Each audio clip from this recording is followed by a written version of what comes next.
میرے دوستو یاد رکھنا، ایک چیز ہے جسے نور کہتے ہیں، ایک چیز ہے جسے ظلمت کہتے ہیں۔ نور کا معنی روشنی ہوتی ہے، ظلمت کا معنی اندھیرا ہوتا ہے۔ نور کا معنی روشنی ہے، ظلمت کا معنی اندھیرا ہے۔ نور کی نسبت علم سے ہے، ظلمت کی نسبت جہالت سے ہے۔ اس سے پتہ چلا جس میں علم موجود ہے اس کی مثال روشنی کی ہے، جو علم سے لا علم ہے اس کی مثال اندھیرے سی ہے۔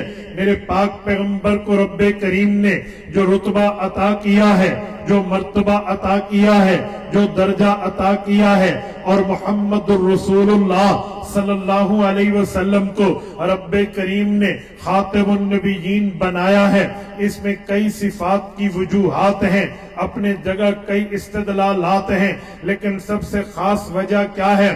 قاسم العلوم والخیرات، بانی دارالعلوم دیوبند، حجت الاسلام والمسلمین، حضرت امام مولانا محمد قاسم النانوتوی رحمہ اللہ فرماتے ہیں، فرمایا رسول اللہ کے وجہ علم کے کئی وجوہات ہیں، لیکن بنیادی وجہ علم ہے۔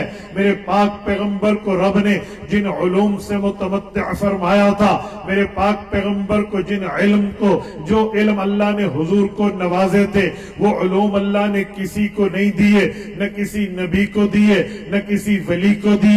جو پاک پیغمبر کو علم ملا ہے، کیونکہ قرآن کریم سورت نمبر 4 سورت نساء آیت نمبر 113 میں رب کریم نے اعلان کیا ہے، اللہ تعالیٰ فرماتے ہیں وَأَنزَلَ اللَّهُ عَلَيْكَ الْكِتَابَ وَالْحِكْمَةَ وَعَلَّمَكَ مَا لَمْ تَكُنْ تَعْلَمْ وَكَانَ فَضْلُ اللَّهِ عَلَيْكَ عَظِيمًا۔ محبوب مصطفیٰ، آپ پہ ہم نے قرآن بھی نازل کیا، آپ پہ ہم نے حدیث پاک اور حکمت بھی نازل کی ہے۔ قرآن اور حدیث آپ پہ اتار کے ہم نے آپ کو ان علوم سے متمتع کیا ہے جو آپ پہلے نہیں جانتے تھے۔ قرآن ملا، شریعت ملی، آپ کو مذہب کی کان و احسان ملا، تو آپ کو یہ علوم ملے، اور پھر ان علوم کی وجہ سے اللہ نے آپ کو وہ پڑھایا ہے، علمک ما لم تکن تعلم، جو آپ پہلے نہیں جانتے۔ قرآن ملا، آپ جاننا شروع ہو گئے۔ وَكَانَ فَضْلُ اللَّهِ عَلَيْكَ عَظِيمًا، اور یہ علم آپ کو ملنا،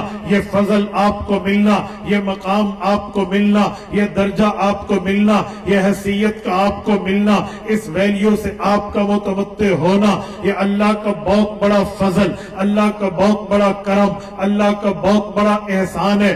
میرے دوستو، میری بات کا مطلب یہ ہے، میرے پاک پیغمبر کو رب نے علم کی بنیاد پہ رتبہ دیا ہے، تو علوم میں میرے پاک پیغمبر بہت اعلیٰ، بہت عرفہ، بہت بلند و برتر ہیں۔ حضور پاک علیہ الصلوۃ والسلام کے کئی رتبوں کی کئی چہرے ہیں، لیکن جو چہرہ علم کا ہے وہ چہرہ بہت بلند اور فائق ہے۔ آپ کہیں گے کیسے؟ میں آپ کے سامنے مثالیں رکھوں گا، آپ توجہ رکھنا، انشاءاللہ ہمارا وقت قیمتی بنے گا۔